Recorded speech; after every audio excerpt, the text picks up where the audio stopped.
తర్వాత ముఖ్యమంత్రి అయ్యి జగన్మోహన్ రెడ్డి పెట్రోల్ని ఎలా పెంచాడో మనం చూసాం.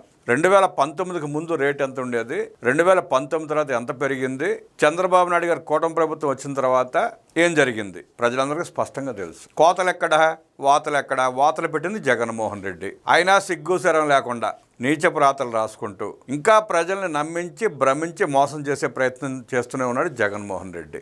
పెట్రోల్ డీజిల్ మీద మాట తప్పి మోసం చేసిన చంద్రబాబు అంట. ఆయన ఏం మాట ఇచ్చాడు, ఏం మోసం చేశాడు, అసలు ఎందుకు రాస్తున్నారో ఏం రాస్తున్నారో మీకన్నా అర్థమవుతుందా? జగన్మోహన్ రెడ్డి 3 రూపాయలు పెంచినందువల్ల ప్రజలపై ఏడాదికి 3,600 కోట్ల రూపాయల భారం అంట. రాష్ట్ర ప్రభుత్వం పెంచిందా రేటు? కేంద్ర ప్రభుత్వం పెంచిందా?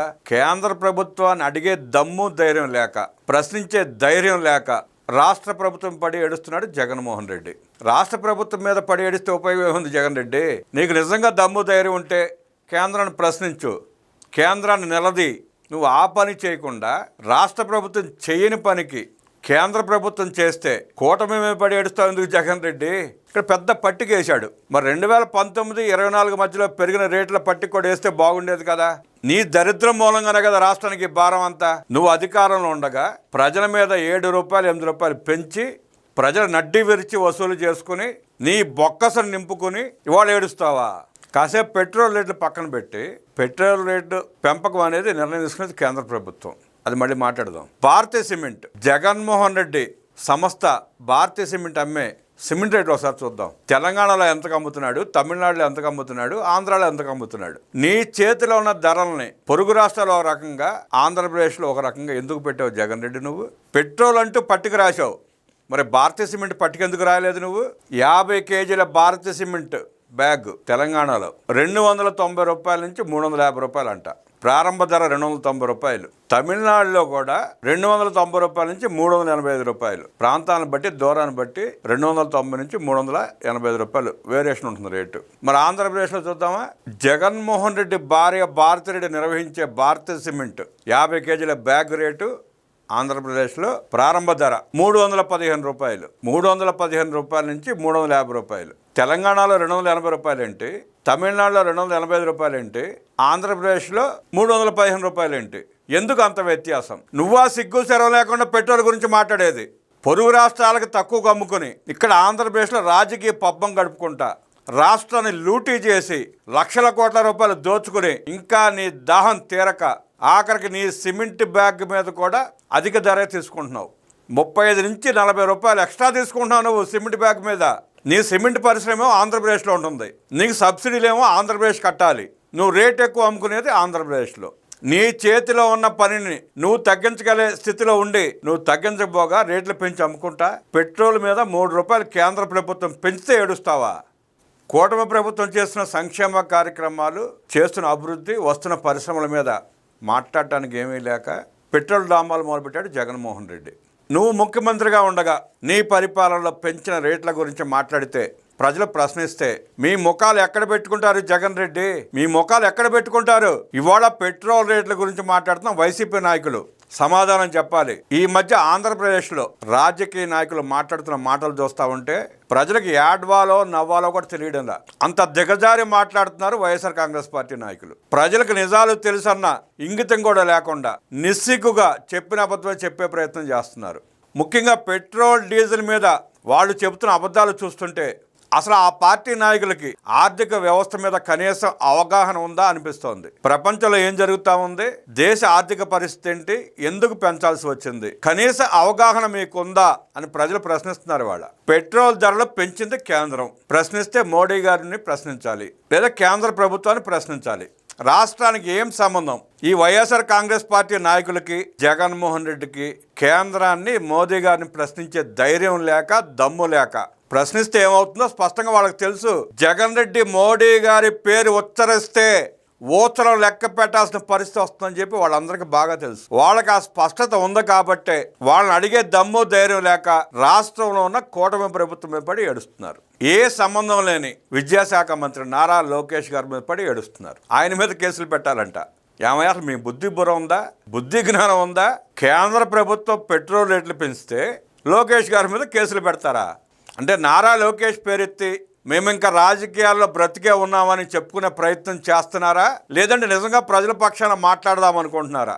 మీరు ప్రజల పక్షాన మాట్లాడదలుచుకుంటే కేంద్రాన్ని ప్రశ్నించండి. పెరిగిన ₹3 పెట్రోల్ రేటుకి లోకేష్ గారికి ఏంటి సంబంధం? పెట్రోల్ పేరు మీద ధర్నాలు చేస్తాం, ప్రశ్నిస్తాం అనడం రాజకీయ డ్రామాకి ఏంటి? మీరు ఓడిపోయి మూలన కూర్చుని ఈ 23 మాసాల్లో వైఎస్ఆర్ కాంగ్రెస్ పార్టీ నాయకులు కానీ జగన్ రెడ్డి కానీ ప్రజల తరపున చేసిన ప్రయత్నం ఏంటి?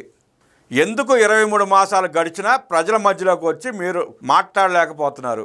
ఎందుకు దొంగల్లా 4 గోడల మధ్య కూర్చుని అబద్ధాలు వల్లివేస్తున్నారు? ప్రజలు అడుగుతున్నారు, సమాధానం చెప్పండి.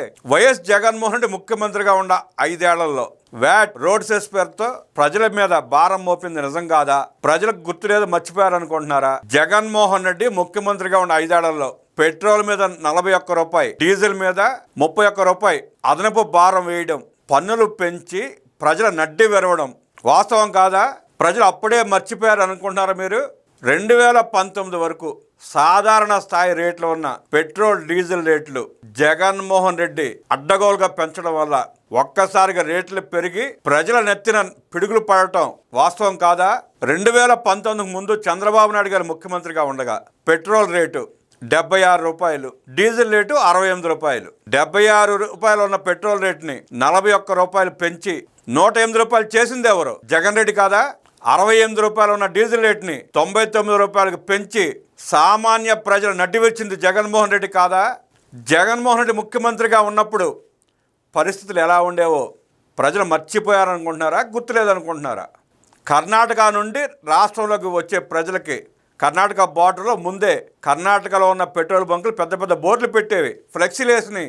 మీరు ఆంధ్రప్రదేశ్లోకి ఎంటర్ అవుతున్నారు, ఆంధ్రప్రదేశ్లో పెట్రోల్ రేట్లు దారుణమైన రేట్లు ఉన్నాయి, ఆంధ్ర మీద మా దగ్గర ₹10 తక్కువ ఉంది, ఇక్కడే ఫుల్ చేయించుకెళ్ళని చెప్పి పోస్టర్లు, బ్యానర్లు, హోర్డింగ్స్ పెట్టి మరి రాష్ట్రం పరువు తీసిన పరిస్థితి నాడు. అలాగే తెలంగాణ బార్డర్లో కూడా మీ ఆంధ్ర కంటే మా దగ్గర ₹5, ₹6 తక్కువ ఉంది అని బోర్డులు పెట్టిన పరిస్థితి చూసాం. ఆంధ్రాలో ఎంటర్ అయిన తర్వాత 50 కిలోమీటర్లు అన్ని పెట్రోల్ బంకులు మూతపడిన పరిస్థితి నాడు. పెట్రోల్ కొట్టించుకునేవాడు లేక విపరీతమైన బాధుడితో బార్డర్కి ముందే పెట్రోల్ ఫుల్ చేయించుకుని వచ్చిన పరిస్థితి నాడు. ఇవాళ మీరు ఆ సిగ్గు లేకుండా పెట్రోల్ రేట్ల గురించి మాట్లాడేది. ఆనాడు జగన్మోహన్ రెడ్డి నిర్వాహకం ప్రతిపక్షంగా ఉన్న తెలుగుదేశం పార్టీ కంటే కూడా తెలంగాణ, కర్ణాటకలో ఉన్న ప్రజలు సోషల్ మీడియాలో ఎలా విపరీతంగా వైరల్ చేశారో చూసాం. కూటమి ప్రభుత్వం వచ్చిన తర్వాత ఆనాటి పరిస్థితులకి పూర్తిగా భిన్నంగా ఉంది. ఇవాళ ₹1 పెంచలా పెట్రోల్ డీజిల్ మీద. ఇవాళ అనివార్య పరిస్థితుల్లో ఇజ్రాయెల్ ఇరాన్ యుద్ధం వల్ల పెట్రోల్ నిల్వలు తరుగుతున్నందువల్ల, క్రూడ్ ఆయిల్ రేటు విపరీతంగా పెరిగినందువల్ల అధిక ధర పెట్టి కేంద్రం కొనడం, ఆ లాస్ మొత్తాన్ని ప్రజల మీద వేయకుండా ₹3 పెంచింది. దేశవ్యాప్తంగా పెంచింది, ఒక ఆంధ్రప్రదేశ్లో కాదు, దేశవ్యాప్తంగా పెంచింది. ఆ యుద్ధ కారణంగా ప్రపంచవ్యాప్తంగా పెట్రోల్ రేట్లలో విపరీతమైన మార్పులు వచ్చినాయి. అన్ని దేశాల్లో పెరిగినాయి. ఇంకా ఒక రకంగా చెప్పుకోవాలంటే ఇండియాలోనే, భారతదేశంలోనే పెట్రోల్ రేట్లు ₹3 మాత్రమే పెరిగినాయి. మిగతా దేశాలు విపరీతంగా పెరిగినాయి. 2 రెట్లు, 3 రెట్లు, 5 రెట్లు పెంచిన పరిస్థితి ఉంది. యూకే, కెనడా, దుబాయ్ లాంటి దేశాల్లో కూడా విపరీతంగా పెట్రోల్ రేట్లు పెరిగినాయి. అలా కేంద్ర ప్రభుత్వం పెంచితే, ఆ పరిస్థితిలో కేంద్ర ప్రభుత్వం ₹3 రేటు పెంచితే నారా లోకేష్ మీద విమర్శలు చేయడం ఏంటి? విమర్శ కన్నా లాజిక్ ఉండాలి కదా. స్పష్టత లేకుండా లాజిక్ లేని విమర్శలతో వైఎస్ఆర్ కాంగ్రెస్ పార్టీ సాధించేదేంటి? ఏం సాధిద్దాం అనుకుంటుంది? ఎంతకంటే దిగజారరో అనుకున్నప్పుడల్లా లేదు మేము ఇంకా దిగజారిపోతామని నిరూపించుకోవడం తప్ప ఏమైనా అర్థం ఉందా? ఇప్పుడు ఆ వైఎస్ఆర్ కాంగ్రెస్ పార్టీ నేతలు కొంతమంది మాట్లాడుతున్న తీరు చూస్తూ ఉంటే పాత రోజులు ప్రజలు మర్చిపోయారు, ఇప్పుడు మేం చెప్పినా నమ్ముతారు అనుకుంటున్నట్టుంది. ఆఖరికి వెల్లంపల్లి శ్రీనివాస్ లాంటి నాయకుడు కూడా ఇవాళ కూటమి ప్రభుత్వం మీద, టీడీపీ నాయకుల మీద విమర్శలు చేయడం చూస్తూ ఉంటే ఆశ్చర్యం వేస్తూ ఉంది. ప్రజలు నవ్వుకుంటున్నారు. జగన్మోహన్ రెడ్డి ముఖ్యమంత్రిగా ఉండగా, ఈ వెల్లంపల్లి శ్రీనివాస్ మంత్రిగా ఉండగా బెజవాడలో జరిగిన భూ వివాదాలు, భూ కబ్జాలు, సెటిల్మెంట్లు, దోపిడీలు ఇంకా మర్చిపోలేదు. మర్చిపోయే ఘోరాలు కూడా కాదు వెల్లంపల్లి శ్రీనివాస్ చేసినాయి. ఆనాడు వెల్లంపల్లి శ్రీనివాస్ ఎవరి ఒత్తిడికి లొంగిపోయి దోచుకున్నాడో, సెటిల్మెంట్లు చేశాడో, దోపిడీలు చేశాడో, కబ్జాలు చేశాడో ఇవాళ ప్రజలకు చెప్పాలి, సమాధానం చెప్పాలి.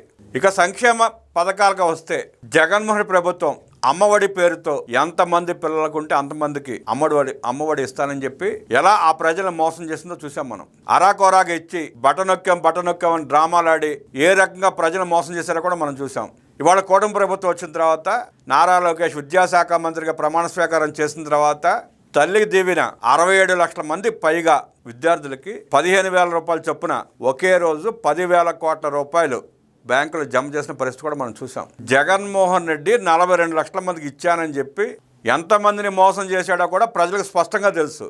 అదేవిధంగా మరో ప్రధాన శాఖ చూస్తున్న ఐటీ శాఖ మంత్రి నారా లోకేష్ ఈ 23 మాసాల్లో రాష్ట్రానికి ఎన్ని లక్షల కోట్ల రూపాయలు పెట్టుబడులు తీసుకొచ్చాడో, ఎన్ని ప్రపంచ దిగ్గజ కంపెనీలు తీసుకొచ్చాడో, ఎన్ని లక్షల ఉద్యోగాల కల్పన చేశాడో కూడా మనం అందరం చూస్తూనే ఉన్నాం. స్పష్టంగా కనపడతా ఉన్నారు కళ్ళ ముందు. వాళ్ళ ఉత్తరాంధ్ర నుంచి అనంతపురం దాకా ఎన్ని లక్షల కోట్ల రూపాయల పెట్టుబడులకి శంకుస్థాపనలు జరిగినాయో, జరగబోతున్నాయో స్పష్టత ఉంది. ఎన్నికల్లో హామీ ఇచ్చినట్టుగానే విద్యాశాఖలో డిఎస్సి నిర్వహించి 16,000 ఉపాధ్యాయ పోస్టులు నియమించిన పరిస్థితి చూసాం. 7,000 కానిస్టేబుల్ పోస్టులు నియమించిన పరిస్థితి చూసాం. 5 ఏళ్ల ముఖ్యమంత్రిగా పనిచేసిన జగన్మోహన్ రెడ్డి డిఎస్సి నిర్వహించి 10 ఉద్యోగాలు ఇవ్వలేకపోయాడు. అదే కూటమి ప్రభుత్వం వచ్చిన తర్వాత డిఎస్సి నోటిఫికేషన్ ఇవ్వగానే కోట్లలో ప్రైవేట్ కేసులు వేసి ఆపే ప్రయత్నం చేశాడు. అంతటి దుర్మార్గుడు జగన్మోహన్ రెడ్డి ఇవాళ ముసలి కన్నీరు కారుస్తూ 3 రూపాయలు పెంచిన రేటు మీద పడి ఏడుస్తూ ఉన్నాడు. ప్రజలకైతే ఇప్పుడు ఒక స్పష్టత వచ్చింది. విమర్శలు చేయడం వేరు, సద్విమర్శలు చేయడం వేరు. విమర్శలు చేయడం చాలా సులువు, కానీ గత 5 ఏళ్లలో జగన్మోహన్ రెడ్డి చేసిన తప్పుల్ని ప్రజల దృష్టి నుంచి మళ్లించి మరిపించడం చాలా కష్టం. మీరు చేసిన పాపాలు, ఘోరాలు, మోసాలు, నేరాలు, దోపిడీలు ప్రజలు మర్చిపోయేవి కావు.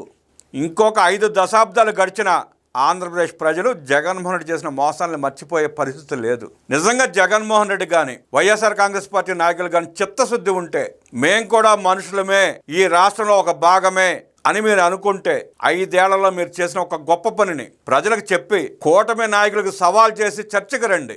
చర్చలో పాల్గొని ఇదిగో మేము చేసిన మంచి పని ఇదని ప్రజలను మెప్పించి రాజకీయం చేయండి. ఇంకా దిగజారిపోతా దిగజారుడు రాజకీయాలు చేస్తామంటే ప్రజలు మిమ్మల్ని